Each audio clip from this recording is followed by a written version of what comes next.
Bugun men juda muhim masalani tushuntirib beraman. Pensioner vafot etganda uni dafn qilish, o'limni rasmiylashtirish, pensiyani to'xtatish. Dafn puli yoki marhumga tegishli o'linmay qolgan pullarni olish uchun qarindoshlar qaysi qog'ozlarni yig'ishi kerak? Bu mavzu har bir oilaga tegishli. Chunki hammamizning uyimizda ota-ona, bobo-buvi, keksa qarindoshlar bor. Eng og'ir paytda, ya'ni yaqin inson vafot etganida odamlar qayg'u ichida bo'ladi.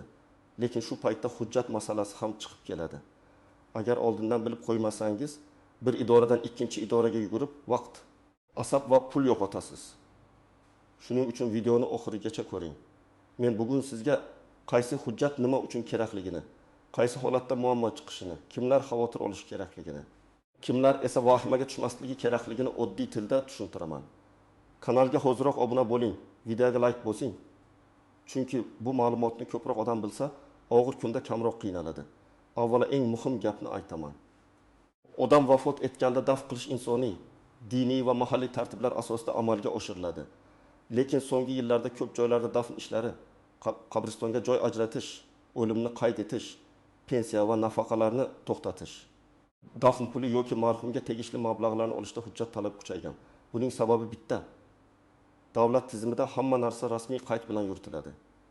Odamning vafoti tibbiy jihatdan tasdiqlanmasa, FHDYo'da o'lim qayd etilmasa, pensionerning pensiyasi tizimda to'xtatilmasa, keyin turli muammolar paydo bo'ladi.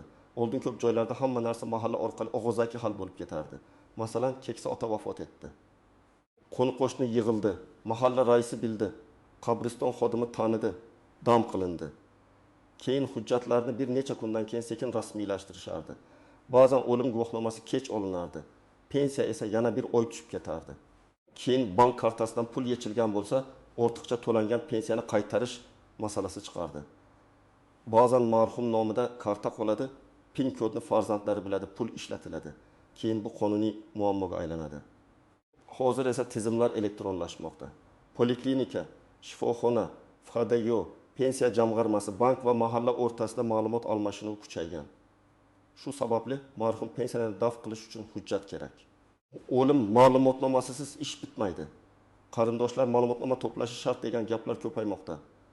Bu gaplarning ichida haqiqat ham bor, lekin vahima ham bor.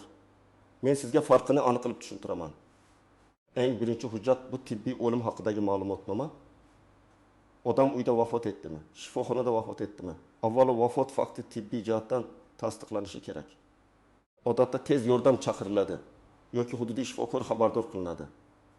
Shifokor marhumni ko'rib, o'lim holatini qayd qiladi. Agar vafot tabiiy sabab bilan bo'lgan bo'lsa, masalan, Palkozin 2 yoshli pensioner uzoq kasallikdan keyin uyda vafot etsa, tibbiy ma'lumotnoma olish tartibi nisbatan sodda bo'ladi. Agar vafot to'satdan noma'lum holatda ko'chada baxtsiz hodisada, jarohat bilan yoki zo'ravonlik alomati bilan bo'lsa, unda ichki ishlar organlari sud tibbiy ekspertiza masalasi chiqishi mumkin. Ikkinchi asosiy hujjat FHDYga organdan olinadigan o'lim guvohnomasi. Tibbiy ma'lumotnoma asosida FHDYga o'limni davlat ro'yxatidan o'tkazadi. Mana shu guvohnoma keyingi deyarli barcha ishlarda kerak bo'ladi.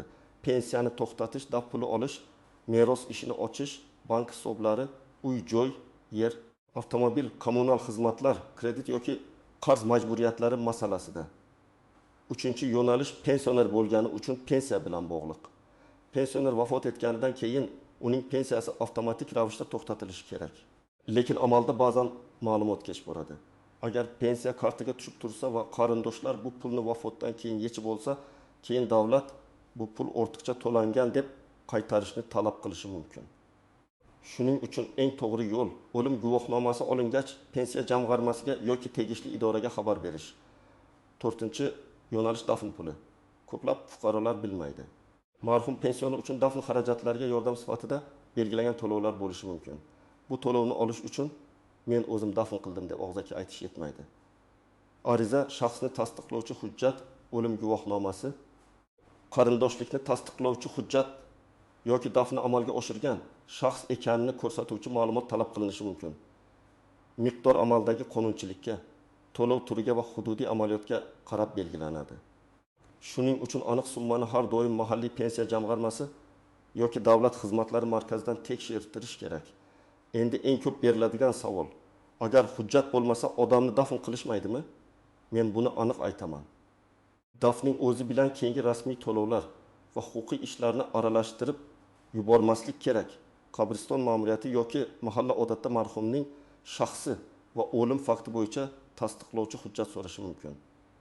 Bu tartib odamlarni qiynash uchun emas, balki noqonuniy daf, shaxs aniqlanmagan jasad, keyingi nizolar va jinoyat alomatlarini yashash kabi holatlarning oldini olish uchun kerak.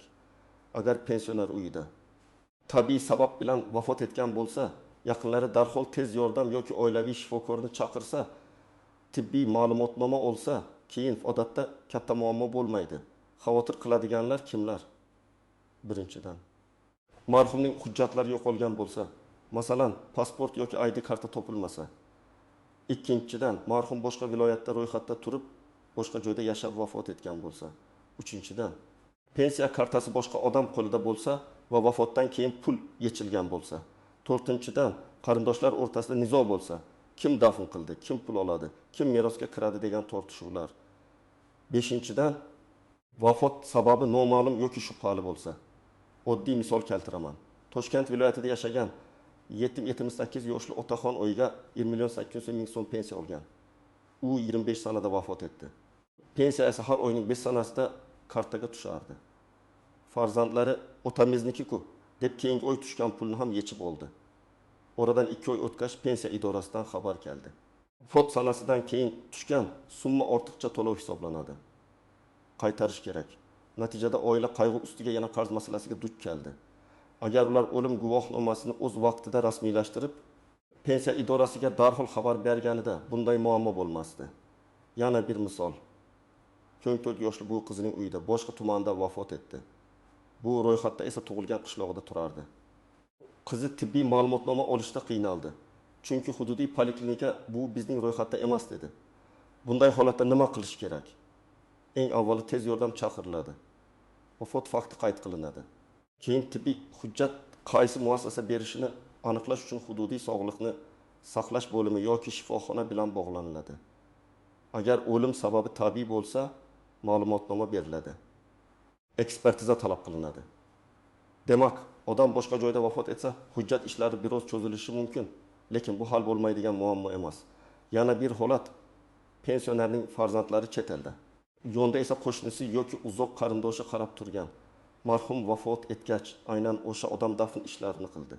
Keyin daf pul olishga borganda, siz qarindoshligingizni tasdiqlang yoki dafnni siz qilganingizni tasdiqlovchi ma'lumot keltiring deyishlari mumkin.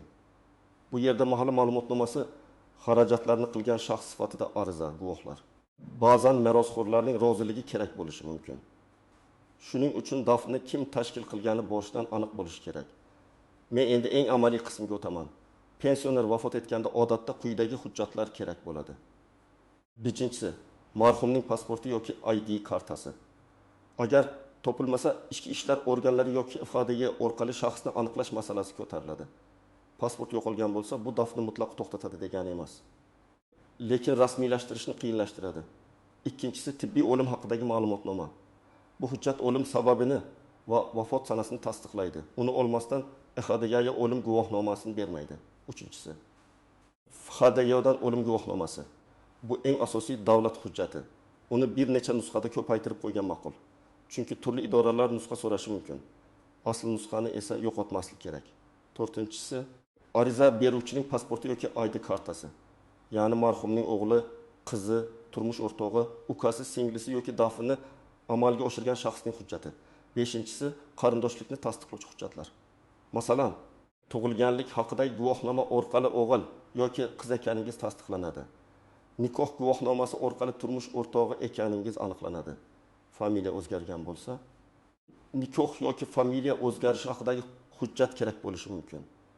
Oltinchisi, pensiya hujjatlari yoki pensiya kartasi haqidagi ma'lumot. Hozir ko'p narsa elektron tizimda ko'rinadi, lekin eski pensionerlik daftarchasi. Bank kartasi, pensiya hisob raqami bo'lsa, olib borish ishni tezlashtiradi. Yettinchisi, bank rekvizitlari.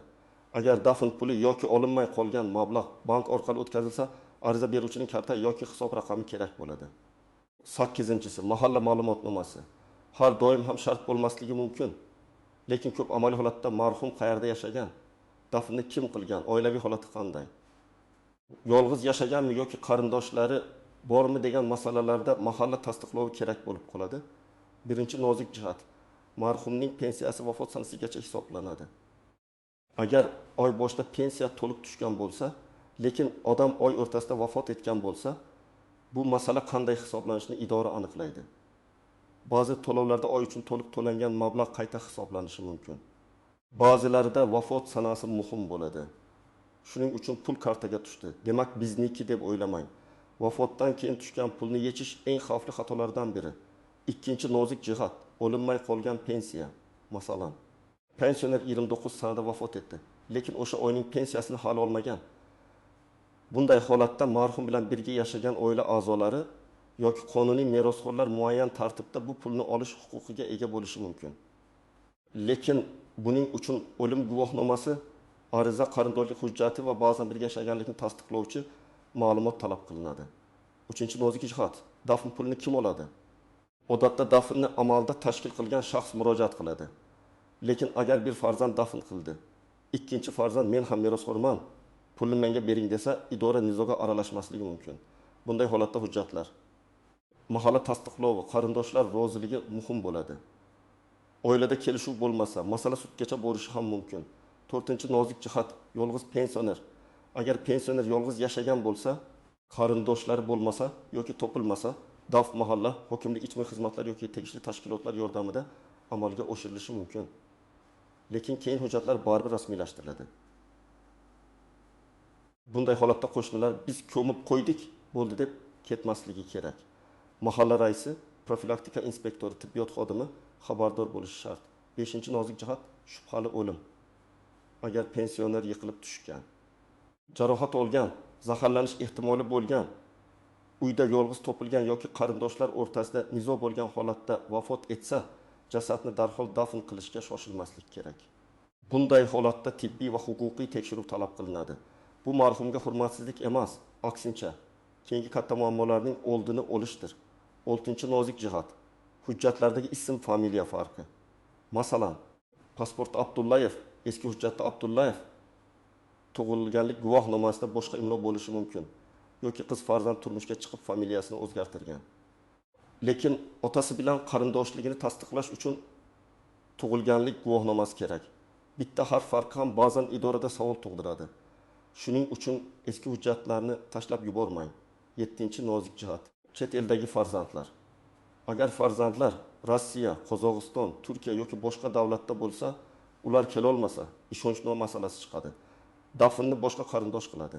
Lekin pul yoki meros masalalarida chet eldagi farzandlarning huquqi saqlanadi. Ishonchnoma konsullik orqali yoki qonuniy tartibda rasmiylashtirilishi kerak bo'lishi mumkin.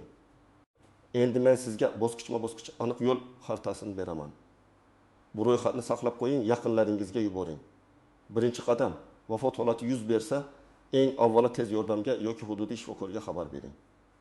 O'zi qarib vafot etdi, shifokor shart emas demang. Tibbiy qayd bo'lmasa, keyingi hujjatlar yurmaydi. Ikkinchi qadam, marhumning pasporti yoki ID kartasini toping. Agar topilmasa, uyda eski papkalarni, tibbiy kartalarni, pensiya hujjatlarini tekshiring. Shaxsni tasdiqlovchi biror ma'lumot kerak bo'ladi. 3-qadam, tibbiy o'lim ma'lumotnomasini oling. Agar shifoxonada vafot etgan bo'lsa, shifoxona beradi. Agar uyda vafot etgan bo'lsa, hududiy tibbiyot muassasasi tartibni tushuntiradi. Shubhali holatda sud tibbiy ekspertiza bo'lishi mumkin. 4-qadam, FHDga murojaat qilib, o'lim guvohnomasini oling. Bunda tibbiy ma'lumotnoma, marhumning hujjati va murojaat qiluvchining hujjati kerak bo'ladi. O'lim guvohnomasini olganingizdan keyin bir nechta nusxa ko'chirtirib qo'ying. 5-qadam, mahallaga xabar bering. Mahalla daf masalasida, qabriston bilan bog'lanishda, dafni kim qilganini tasdiqlashda, yolg'iz pensioner holatida yoki oilaviy nizo bo'lsa muhim rol o'ynaydi. 6-qadam, qabriston ma'muriyati bilan tartibni aniqlang. Qaysi hujjat kerak? Joy ajratish qanday bo'ladi? Marhum qayerda ro'yxatda turgan? Oilaviy qabriston joyi bormi? Bularni oldindan so'rang. Har bir hududda ichki tartib biroz farq qilishi mumkin. 7-qadam. Pensiya jamg'armasiga yoki tegishli bo'limga xabar bering. O'lim guvohnomasi, ariza beruvchining pasporti, qarindoshlik hujjatlari, bank rekvizitlarini olib boring. Dafn puli, olinmay qolgan pensiya. Ortiqcha to'lov bo'lsa, uni qaytarish tartibini aniqlang. 8-qadam marhumning bank kartasidan vafotdan keyin pul yechmang. Agar karta uyda turgan bo'lsa ham, pin kod ma'lum bo'lsa ham, bu pulga tegmang. Avval idoradan aniqlang. Chunki keyin sizdan qaytarish talab qilinishi, hatto nizo chiqishi mumkin. 9-qadam barcha xarajat va hujjatlarni bir papkaga yig'ing. O'lim guvohnomasi, tibbiy ma'lumotnoma nusxasi, dafn xarajatlari bo'yicha cheklar bo'lsa, mahalla ma'lumotnomasi, qarindoshlik hujjatlari, arizalar nusxasi. Bugun kerak bo'lmasa, ertaga meros ishida kerak bo'ladi. 10-qadam meros masalasini kechiktirmang. Agar marhum nomida uy, yer, avtomobil, bank omonati yoki boshqa mulk bo'lsa, notariusga murojaat qilish muddati bor. Ko'p odamlar keyin qilamiz deb yuradi, oradan yillar o'tadi. Keyin hujjat tiklash, sudga borish, boshqa merosxo'rlarni topish kabi katta muammolar chiqadi. Tasavvur qiling, 76 yoshli pension onaxon oyiga 20.500.000 so'm pensiya olardi. U 10 may kuni vafot etdi. Farzandlari 21 may kuni tibbiy ma'lumotnoma oldi. 13 may kuni FHDYdan o'lim guvohnomasini oldi. 13 may kuni pensiya jamg'armasiga xabar berdi. Natijada tizimda pensiya to'xtadi, dafn puli uchun ariza berildi, ortiqcha to'lov chiqmadi. Bu to'g'ri yo'l. Boshqa misol. Atazim yoshli otaxon 2 iyun kuni vafot etdi. Lekin farzandlari hujjatni 20 kundan keyin rasmiylashtirdi. Shu orada 5 iyun kuni pensiya kartaga tushdi va pul yechildi. Keyin idora o'lim sanasini ko'rib, vafotdan keyingi to'lovni qaytarishni so'radi. Farzandlar, biz dafn xarajatiga ishlatdik dedi. Lekin davlat uchun bu tushuntirish yetarli bo'lmasligi mumkin. Chunki dafn puli alohida tartibda olinadi. Pensiya esa marhumning vafotidan keyin avtomatik ishlatiladigan mablag' emas. Yana bir misol. 9 yoshli buvi nevarasi bilan yashagan, lekin ro'yxatda boshqa tumanda bo'lgan. Bu vafot etgach nevarasi FHDga bordi. Lekin qarindoshlikni tasdiqlovchi hujjati yo'q edi. Bu onasining onasi ekanini ko'rsatish uchun nevaraning tug'ilganlik guvohnomasi, onasining tug'ilganlik guvohnomasi, familiya o'zgarish hujjatlari kerak bo'ldi. Agar bu hujjatlar oldindan papkada turganida ish bir kunda bitardi. Hujjatlar yo'qolgani uchun bir hafta yugurishga to'g'ri keldi.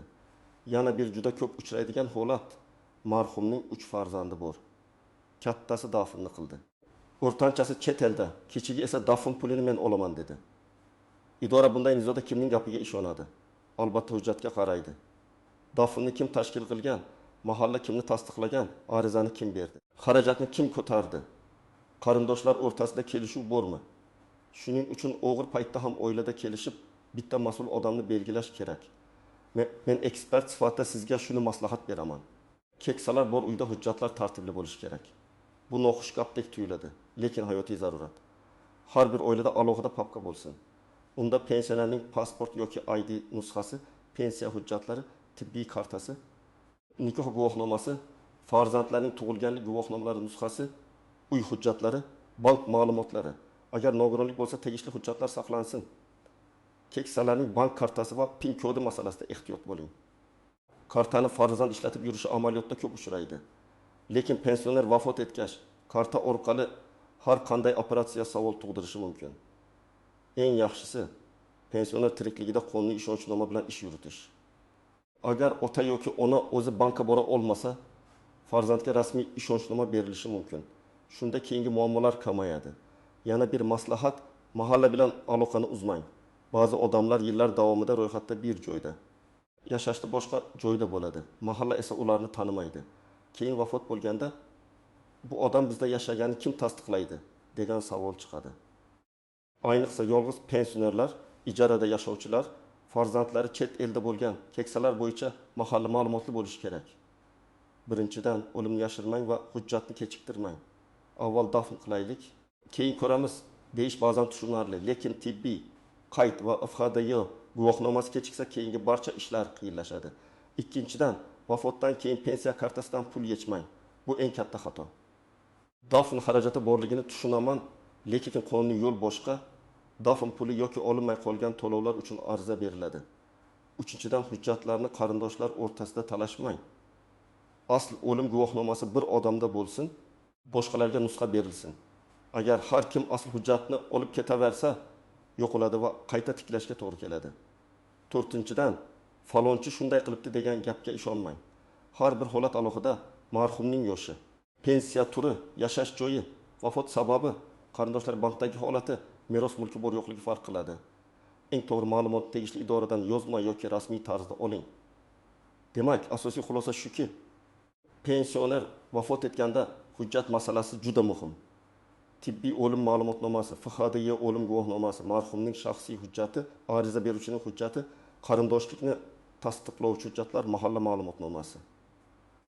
Bank rekvizitlari va pensiya bilan bog'liq ma'lumotlar kerak bo'lishi mumkin.